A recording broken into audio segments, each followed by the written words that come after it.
हम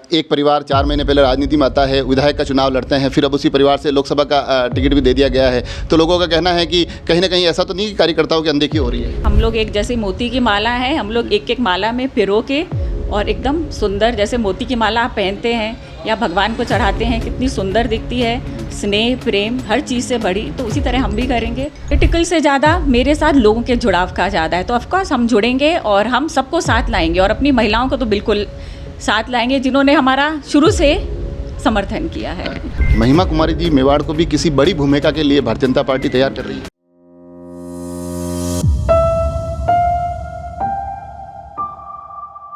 लोकसभा चुनावों को लेकर लगातार सरगर्मियां दिन ब दिन तेज होती जा रही है। राजसमंद को लेकर एक लगातार असमंजस की स्थिति थी कि कब चेहरा तय होगा। कल होली के शुभ अवसर पर वो चेहरा तय हो गया और क्योंकि ये रंगों का पर्व है तो आज ऐसा लग रहा है कि भारतीय जनता परिवार में भी थोड़ा रंगत ज़्यादा आई हुई है।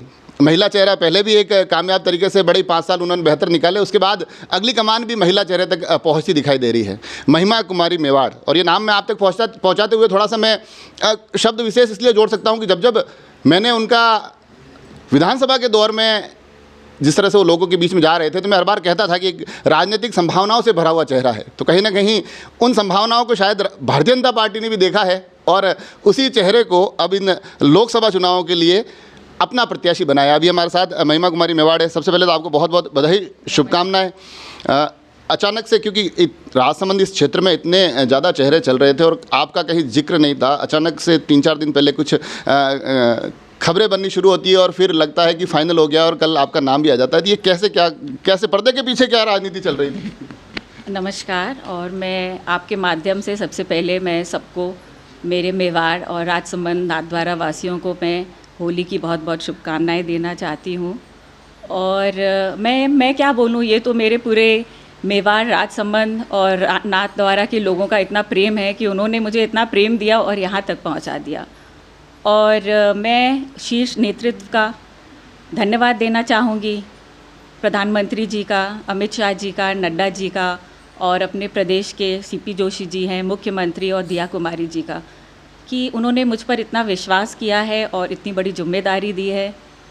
तो बस धन्यवाद है उन लोगों को। जिम्मेदारी का जिक्र कर रहे हैं, मगर साथ साथ कहीं चर्चा यह भी चल रही है कि एक परिवार 4 महीने पहले राजनीति में आता है, विधायक का चुनाव लड़ते हैं, फिर अब उसी परिवार से लोकसभा का टिकट भी दे दिया गया है, तो लोगों का कहना है कि कहीं ना कहीं ऐसा तो नहीं कि कार्यकर्ताओं की अनदेखी हो रही है?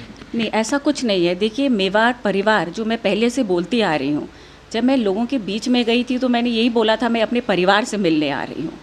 और ये मेवाड़ का परिवार 1400 से ज़्यादा सालों से जुड़ा हुआ है और ये तो लोगों का प्रेम है। और जो हमारे पार्टी के बड़े लोगों ने डिसाइड किया है वो उन्होंने किया है। मेवाड़ का जिक्र आता है और मेवाड़ का जिक्र क्योंकि हमने विधानसभा चुनाव देखा, वहाँ एक शब्द बड़े ही बार बार दोहराया जाता रहा कि महाराणा प्रताप के वंशज चुनाव लड़ रहे हैं। अब क्योंकि आपका लोकसभा क्षेत्र एकमात्र ऐसा लोकसभा क्षेत्र है जिसमें कि मेवाड़ और मारवाड़ दोनों कनेक्ट होते हैं और मारवाड़ महाराणा प्रताप का ननिहाल है, तो कहीं ना कहीं अब महाराणा प्रताप के वंशज और महाराणा प्रताप का ननिहाल पक्ष दोनों ही एक चुनाव के लिए जा रहे हैं, तो आपको लगता है कि ये भी एक कनेक्ट करने का एक बेहतर तरीका हो सकता है, ये भी भावनाएं जोड़ सकता है विषय? बिल्कुल कनेक्ट तो है ही है। जैसे आपने बोला, एक महाराणा प्रताप का अपना इधर का परिवार और एक दूसरा आपने बोला ननिहाल, तो प्रेम तो मिलेगा ही। और आपको पता ही है मीराबाई हैं मेड़ता की, तो सब हमारे जितने भी, जैसे आपको पता है पद्मिनी हैं, पन्ना धाई हैं, तो ये पूरा परिवार कहीं ना कहीं जुड़ा ही हुआ है। और ये जो मैं कर रही हूँ, ये जो हमारा लगाव है परिवार का लोगों के साथ, पूरे मेवाड़ के साथ, तो ये हमारा परिवार है और मैं अपने परिवार के साथ ही जा रही हूँ। मैं निकली भी तो यही बोल रही थी। राजनीतिक संभावनाओं की मैं लगातार, जब आपसे शुरुआती उस दौर में, विधानसभाओं के दौर में आपसे बात होती थी और मैं कहता था कि लोगों के फीडबैक आने शुरू हो गए कि एक बेहतर राजनेता की संभावनाएं आप में दिखाई देती है। हालांकि उस वक्त आप विश्वनाथ सिंह जी मेवाड़ के लिए वोट मांगते थे, लोगों के लिए उनके नाम से जाते थे, उनको समर्थन की जिक्र होता था। अब अपने स्वयं के लिए समर्थन भी मांगना है, वोट भी मांगने हैं और एक बहुत बड़े क्षेत्र में मांगने हैं, 8 विधानसभाओं में। कैसा क्या रहने वाला है? जैसे अभी आप बोल रहे हैं कि ननिहाल है और परिवार है, तो परिवार के यहाँ आप वोट मांगने नहीं जाएंगे। और आपको पता है हमारे जिम्मेदार 8 MLA हैं, तो वो हैं और 9वीं में, तो हम मिलकर सब बहुत अच्छा काम करेंगे।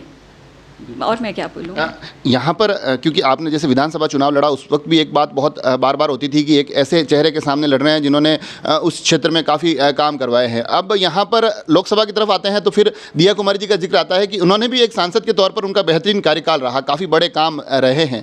तो आपको लगता है कि ये भी एक बड़ा माइलस्टोन, एक मतलब बड़ी चुनौती रहेगी कि जिस प्रकार से उन्होंने काम किया है, फिर उनके ही अगर आपके पक्ष में परिणाम आते हैं तो फिर वो एक लक्ष्य बड़ा रखना पड़ेगा? बिल्कुल, आज दिया कुमारी जी ने इतना अच्छा काम किया है तो हमको उनसे सीखने का मौका मिलेगा, और जो काम उन्होंने शुरू किया है हम साथ बैठ के बात करेंगे और उसको किस तरह और अच्छा किया जा सके वो पूरी कोशिश रहेगी। अभी तो वो उप मुख्यमंत्री हैं तो हमको उनसे ज़्यादा समर्थन मिलेगा। अभी तो खुशी की बात है राजसमंद के लिए। राजसमंद को लेकर अभी मैंने जैसे कि सारे दावेदारों के अलग अलग जो चेहरे थे उनके भी मैं उनसे बात करता था, भाजपा कांग्रेस के लोगों से। ये एक जो लोकसभा क्षेत्र, ये ऐसा क्षेत्र है जिसमें कि विविधताओं का क्षेत्र है, अलग अलग संस्कृतियों का यहाँ मिलन होता है, अलग अलग भाषाएं, अलग अलग पहनावे सब होते हैं, मगर कभी इसको एक क्षेत्र की तरह जोड़ा नहीं गया। लोग थोड़ा सा दूरियां महसूस करते हैं। तो आपका ऐसा कोई प्लान रहेगा कि लोग एक कल्चरल और ये सांस्कृतिक रूप से भी एक दूसरे से जुड़े? बिल्कुल जुड़ेंगे। जैसे एक मेवाड़ आप नाम लेते हैं तो उसी से आदमी जुड़ जाता है, और ये सब अपने ही लोग हैं। और मेरा ये है कि मैं हर जगह रही हूँ। मैं हूँ बंगाल की, मैं बनारस में पैदा हुई हूँ, मैंने पढ़ाई की है मध्य प्रदेश में, दिल्ली में, महाराष्ट्र में, शादी उदयपुर में हुई है।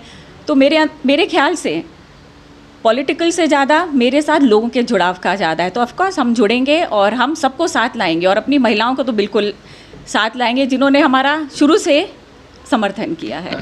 दिया जी से जब मेरी बात होती थी विधानसभा दौर में तो मैं उनसे एक सवाल पूछा करता था कि ऐसा लगता है कि पार्टी आपको किसी बड़ी भूमिका के लिए तैयार करी। अभी आपने 5-7 स्टेट गिनाए हैं कि यहाँ से मैं कनेक्टेड रही हूँ, तो वो सवाल आपके लिए भी शायद मुझे लगता है कि बिल्कुल अनुकूल होगा कि क्या महिमा कुमारी जी को भी, क्योंकि महिलाओं का आरक्षण आगे आने वाला है, महिलाओं की आवश्यकता है, तो महिमा कुमारी जी मेवाड़ को भी किसी बड़ी भूमिका के लिए भारतीय जनता पार्टी तैयार कर रही है? देखिए, जैसे आपने कहा कि एक परिवार से नहीं लेते हो, तो पार्टी ने देखा है लोगों का जुड़ाव हम लोगों के साथ, प्रेम हमारे साथ, तो जो भी हमारे बड़े हमको मार्गदर्शन देंगे हम उसको फॉलो करेंगे। आखिरी प्रश्न, क्योंकि इस बार नारा है इस 4 जून 400 पार, उस 400 पार में अपनी इस सीट के परिणामों को लेकर आप क्या सोचते हैं? क्योंकि पिछली बार का आंकड़ा 5.5 लाख का था, तो क्या लगता है परिणाम किस प्रकार के रहने वाले हैं?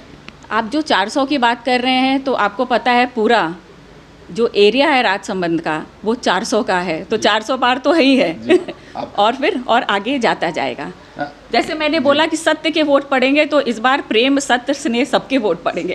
सबके पड़ेंगे। और इस बार हालांकि भूमिकाएं बदल गई है, मगर महिला सशक्तिकरण की अगर बात करें तो राजसमंद एक बेहतरीन केंद्र दिखाई देता है। उसमें राजसमंद से पूर्व सांसद दिया कुमारी जी रहे हैं, अभी वर्तमान में जिला प्रमुख महिला हैं, राजसमंद विधायक महिला हैं, अब एक कड़ी के रूप में आप भी जुड़ गए हैं। तो ये भी एक मॉडल के रूप में यहाँ से निकलने वाला है कि नारी शक्ति किस प्रकार से कुछ बेहतर परिणाम दे सकती है। बिल्कुल, हम लोग एक जैसे मोती की माला है, हम लोग एक एक माला में पिरो के और एकदम सुंदर, जैसे मोती की माला आप पहनते हैं या भगवान को चढ़ाते हैं, कितनी सुंदर दिखती है, स्नेह प्रेम हर चीज़ से बड़ी, तो उसी तरह हम भी करेंगे। और हम आए हैं लोगों के बीच में प्रेम फैलाने के लिए और लोगों को जोड़ने के लिए। तो देखा आपने, लोगों को जोड़ने आए हैं, और कड़ी से कड़ी जोड़ने की बात भी होती है, माला और मोतियों की भी बातें हुई, मारवाड़ और मेवाड़ को जोड़ने की भी बात हुई, और इन सभी बातों के बीच में जो सबसे महत्वपूर्ण एक पहलू निकल कर आया है कि हम आश्वस्त हैं कि परिणाम हमारे पक्ष में आएंगे। हालांकि अब कांग्रेस कब अपना चेहरा तय करती है, कब किस प्रकार से आगे चुनावी रणनीति आगे बढ़ती है और कहाँ जाकर चीज़ें थमती है, मगर कुल मिलाकर एक ऐसा चेहरा अब भारतीय जनता पार्टी की तरफ से मैदान में उतरा है जो किसी परिचय का मोहताज नहीं है। राजनीतिक संभावनाओं की लगातार चर्चाएं हम करते रहे हैं। अब ये देखने वाली बात अवश्य होगी कि जब वो अपने खुद के लिए समर्थन और वोटों की अपील करते हैं, खुद के पूरे चुनाव प्रचार के दौरान जब लोगों के बीच में जाते हैं, तब क्या स्थितियाँ परिस्थितियाँ बनी रहती है। आप सभी लोग जुड़े रहे राजसमंद एक्सप्रेस से। धन्यवाद।